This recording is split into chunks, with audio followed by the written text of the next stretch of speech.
Samantala, inihayag ng Malacanang na nagtitiwala pa rin ang economic managers ng bansa na mananatili sa kanilang target ang inflation rate ng Pilipinas.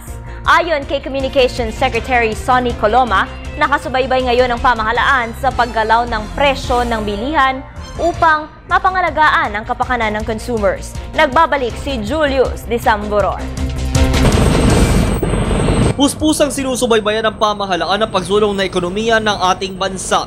Ayon kay Presidential Communications Operations Office Secretary Herminio Sonny Coloma Jr., kasabay nito ay patuloy ang pagsubaybay din ng gobyerno sa mga presyo ng ating mga bilihin. Dahil dito ay puspusan din naman nagtitiwala ang mga economic managers ng bansa na mananatili sa kanilang target ang inflation upang mapangalagaan ng mga consumers sa pag-angat ng mga halaga ng produkto. Dagdag pa ng kalihim na kahit umangat sa 4.2% ang inflation noong buwan ng Enero, ay tiwala pa din silang mapapanatili ang Development Budget Coordination Target nito. Sa inilabas naman na ulat ng National Statistics Office, pumalo ang inflation noong buwan ng Disyembre sa 4% kumpara sa 4.2% ng kapareho ding buwan taong 2011. Umangat sa ganitong mataas na level ang inflation rate ng Pilipinas noong Disyembre dahil na din sa napakalawak na pinsalang sanhi ni Bagyong Yolanda o may international name na Haiyan na tumama sa Kabisayaan Nobyembre 8 taong 2013.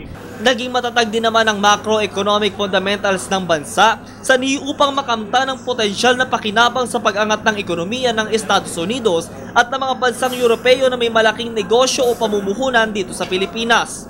Ginagawa na din naman aniya ang lahat ng kailangang hakbang upang mapangalagaan ng bansa sa mga epekto ng mga pangyayari sa daigdig gaya ng patakaran ng US Federal Reserve na nakaapekto sa palitan ng piso at dolyar. Para sa Telebisyon ng Bayan, ako si Julius Disamboron.